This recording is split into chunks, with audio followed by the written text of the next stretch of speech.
Hello friends, जय माता दी। मैं हूं दीपाली शर्मा और आप सबका स्वागत है मेरे चैनल दीपालीज ब्लॉग में। कैसे हैं आप सब? आई होप सब अच्छे होंगे, सब मस्त होंगे। हमारे यहाँ 4 नवरात्र होते हैं, 2 गुप्त होते हैं और 2 मुख्य होते हैं। ज़्यादातर लोग मुख्य वालों में ही नवरात्र की पूजा करते हैं, देवी का आवाहन करते हैं और उन्हें आमंत्रित करते हैं अपने घरों में।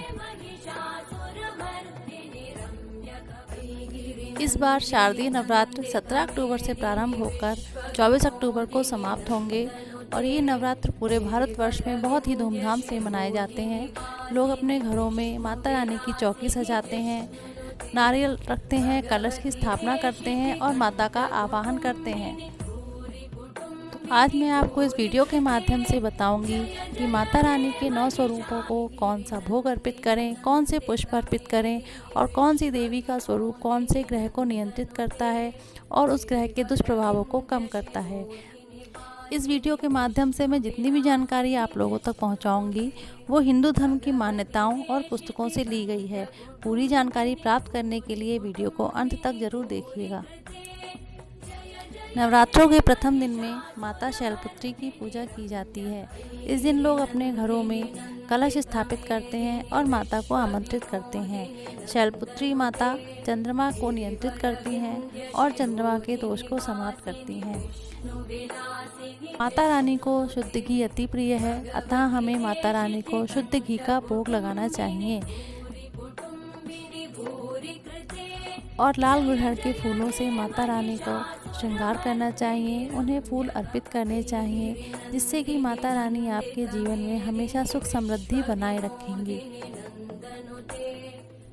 नवरात्र के दूसरे दिन माता ब्रह्मचारिणी के रूप की पूजा की जाती है। माता ब्रह्मचारिणी सफ़ेद वस्त्रों में सुशोभित होती हैं और ये ब्रह्मचारिणी का रूप लिए होती हैं। माता ब्रह्मचारिणी मंगल ग्रह को नियंत्रित करती हैं और मंगल के दोषों को दूर करती हैं। माता रानी को शक्कर का भोग लगाकर हम उनका आशीर्वाद प्राप्त कर सकते हैं और उनको गुलदाउदी के फूल अति प्रिय हैं, अतः हमें उन्हें गुलदाउदी के फूल समर्पित करने चाहिए और अपने जीवन में हमेशा खुशहाली बनाए रखने की प्रार्थना करनी चाहिए। नवरात्रि का तीसरा दिन माँ चंद्रघंटा को समर्पित है। तीसरे दिन हम माँ चंद्रघंटा की पूजा आराधना करते हैं और उन्हें अपने घर में आमंत्रित करते हैं, आवाहन करते हैं। माँ चंद्रघंटा शुक्र ग्रह को नियंत्रित करती हैं, अर्थात हमारे जीवन में जो भी शुक्र ग्रह से संबंधित परेशानियाँ होती हैं वो माँ चंद्रघंटा की पूजा से बिल्कुल ही समाप्त हो जाती हैं। माँ चंद्रघंटा को दूध का भोग लगाएं और या फिर दूध से बनी किसी भी मिठाई का भोग लगाएं। उनको सफ़ेद दूध और दूध से बनी मिठाइयाँ अधिक प्रिय हैं। माता रानी की पूजा में कमल का फूल माता रानी को समर्पित करें और अपने जीवन में हमेशा खुशहाली और सौभाग्यता का उनसे वरदान प्राप्त करें।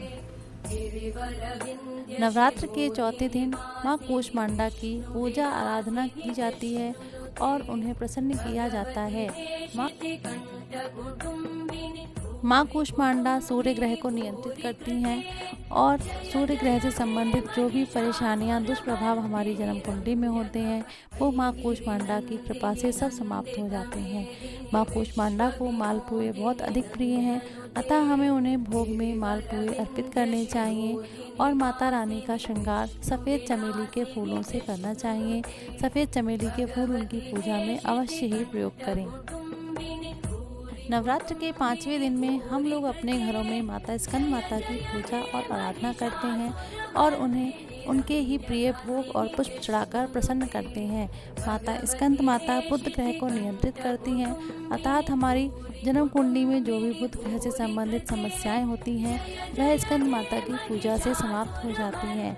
माता रानी को केले अधिक प्रिय हैं, अतः हमें उनके भोग में केले का प्रयोग अवश्य करना चाहिए। स्कंद माता की पूजा में हमें पीले फूलों का प्रयोग करना चाहिए और पीले फूलों से माता रानी का श्रृंगार करना चाहिए। नवरात्रि का छठा दिन होता है माँ कात्यायनी का। इस दिन हम अपने घरों में माँ कात्यायनी की पूजा आराधना करते हैं और उनको प्रसन्न करते हैं। माँ कात्यायनी बृहस्पति ग्रह को नियंत्रित करती हैं और हमारे जीवन से बृहस्पति ग्रह के दुष्प्रभावों को हमेशा के लिए समाप्त करती हैं। माँ कात्यायनी की पूजा से बृहस्पति ग्रह मजबूत होता है और माँ कात्यायनी की पूजा में हमें शहद का प्रयोग करना चाहिए। शहद का भोग माँ कात्यायनी को अवश्य लगाना चाहिए। माँ कात्यायनी को पीले गेंदे के फूल सबसे अधिक प्रिय हैं, अतः हमें उनकी पूजा में पीले गेंदे के फूलों का प्रयोग करना चाहिए और उनसे अपने जीवन में हमेशा आनंद की प्रार्थना करनी चाहिए। नवरात्रि का 7वां दिन माँ कालरात्रि को समर्पित है। इस दिन हम माँ कालरात्रि की पूजा आराधना करते हैं और माँ कालरात्रि शनि ग्रह को नियंत्रित करती हैं। हमारे जीवन में जो भी परेशानियां शनि ग्रह के कारण होती हैं वह सब माँ कालरात्रि की पूजा से समाप्त हो जाती हैं और माँ कालरात्रि को हमें गुड़ का भोग लगाना चाहिए। माँ कालरात्रि को गुड़ अधिक प्रिय है, अतः हमें उनकी पूजा में गुड़ का प्रयोग अवश्य करना चाहिए। माँ कालरात्रि की पूजा के लिए हमें कृष्ण कमल का प्रयोग करना चाहिए। माता रानी को कृष्ण कमल का फूल अर्पित करें, जिससे कि आपकी समस्त परेशानियां दूर होंगी और आपका जीवन सुखमय हो जाएगा। नवरात्रि के 8वें दिन महागौरी को समर्पित है। इस दिन हम माता महागौरी की पूजा आराधना करते हैं और अपने घरों में हवन करते हैं। माता महागौरी राहु ग्रह को नियंत्रित करती हैं और राहु ग्रह के दुष्प्रभावों का हमारे जीवन से विनाश करती हैं। माता रानी को नारियल का भोग लगाना चाहिए और उनकी पूजा में नारियल का प्रसाद स्वयं लेकर अपने परिवार में भी वितरित करना चाहिए। माता रानी को बेला के पुष्प अत्यधिक प्रिय हैं, अतः उनकी पूजा में बेला के पुष्प का प्रयोग अवश्य करना चाहिए। नवरात्रि का 9वां दिन सिद्धिदात्री को समर्पित है। इस दिन पूजा करने से सभी सिद्धियां प्राप्त होती हैं और इस दिन हमें घरों में अपने कन्या पूजन अवश्य करना चाहिए। सिद्धिदात्री केतु ग्रह को नियंत्रित करती हैं और केतु के दुष्प्रभावों को हमारे जीवन से हमेशा के लिए समाप्त करती हैं। इस दिन माता रानी को अनेक अनाजों का भोग लगाना चाहिए, जैसे हलवा है, पूड़ी है, चना है, ये सब माता रानी को अत्यधिक प्रिय हैं। इनका भोग लगाकर कन्या पूजन करना चाहिए और माता रानी को चंपा के फूल बहुत ही अधिक प्रिय हैं, अतः हमें उनकी पूजा में चंपा के फूलों का प्रयोग करना चाहिए।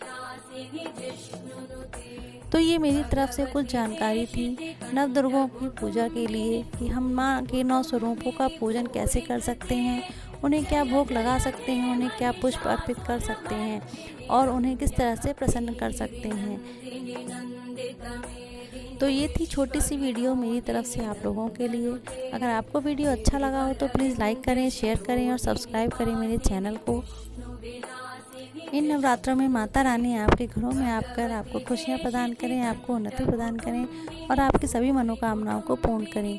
जय माता दी। फिर मिलते हैं नेक्स्ट वीडियो में। Thank you. Bye bye.